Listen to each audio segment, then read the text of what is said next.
Yeah, so today what I am going to cover, which follows up great with Tracy and Christopher, is cold calling.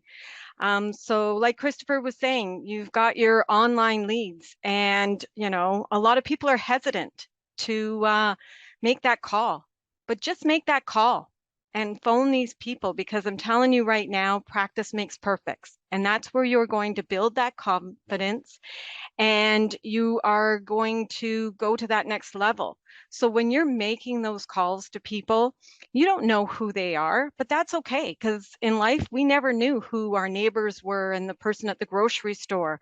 So we need to get to know that person. So before you make those calls, there's a few things that you really need to take into account. And one of them is mindset. Your mindset is really key. So you need to make sure that you're positive when you're going to be making those calls. You're enthusiastic, you're smiling and you're standing up and you're just ready to take on these calls. And then, like I said, practice makes perfect. It is a way of building your confidence and taking you to that next level. Some people prefer to just call family and friends because they know them or business relations.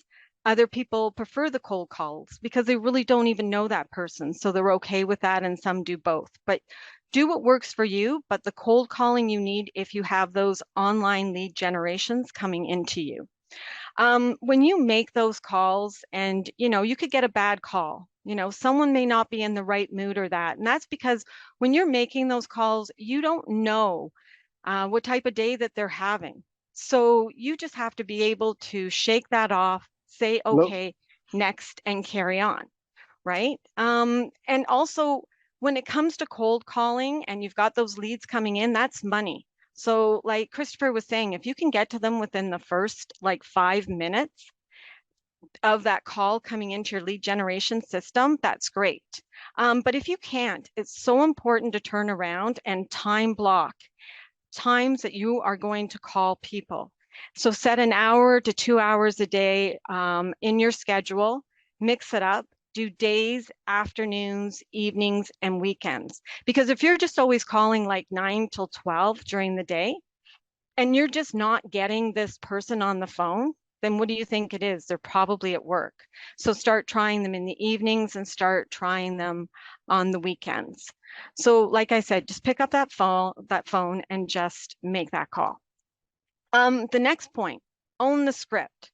So there are so many scripts out there when it comes to cold calling, and there's so many scripts out there that handle certain objections.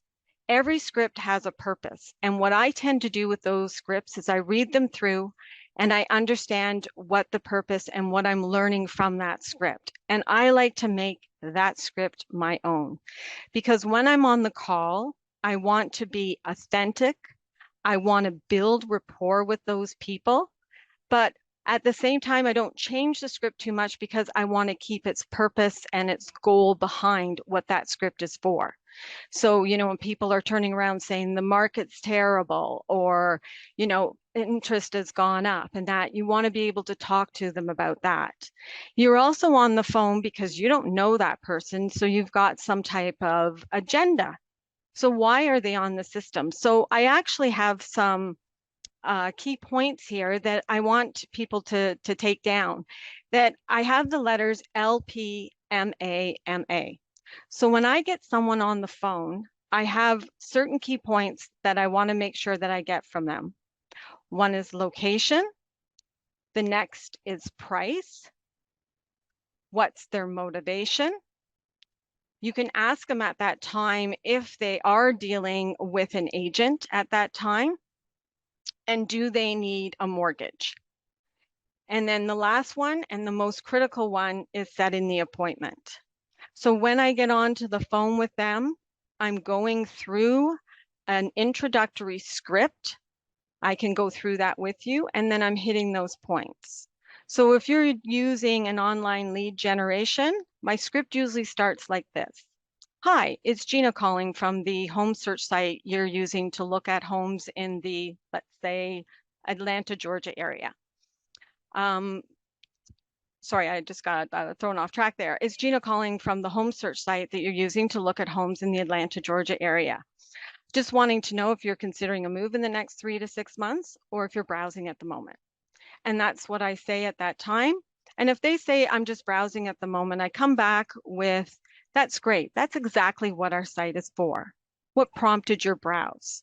And then I start leading into location, price, motivation, all of those key points that I was talking about. If they do have a reason and they start saying, well, it's retirement, or, we want to move closer to our kids, it's the same thing. Hit that location, price, motivation, and using on those lead generations or whatever real estate system that you're on, you can then start turning around and scoping searches more towards what they're looking for. And the whole idea behind making these cold calls is you do want to build trust, rapport, and most of all is set that appointment with that person that you're speaking to on the phone. There are lots of scripts out there, so yeah, you can turn around, find them, read them, and go through them. And the most important thing is to be able to handle objections, know the market, know the area, and because people will have questions about that.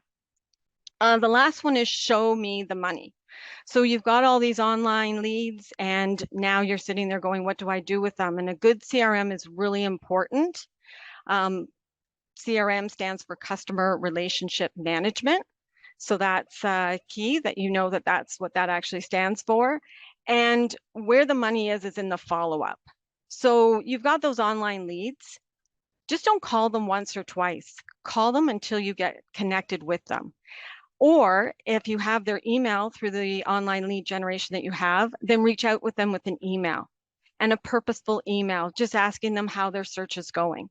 And if you then even followed up with them and spoke to them on the phone and you know what they're looking for and you see this perfect house, send it to them. I basically get most of my reconnections with my follow-up online leads is by putting a property in front of them, saying, I've just found the great property for you. How does this look? And most of the time they reply back saying, well, it's not quite in the area. Maybe it's this, maybe it's that. Or they say, yeah, this is great. Let's go have a look at it.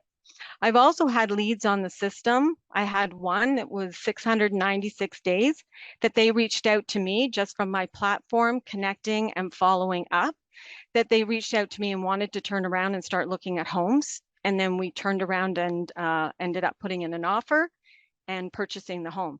You never know when that online lead, they may say they're a year or two out from wanting to buy, that all of a sudden they call you and say, no, you know what, I'm ready to retire, I'm ready to move, or a family situation's come up, I need to make that move now. The whole idea is to follow up, to stay in touch and be top of mind with these people. And anytime that you can bring value to these people, it's key. So if they see a house and they're like, well, we're interested in it, but we want to know this, this, and this. And if you can come back and bring them value back on that home, like they may want to know how old the roof is, the windows, the doors. Anytime that you can bring value, you are now going to be following up, which is what you need to do, and being top of mind.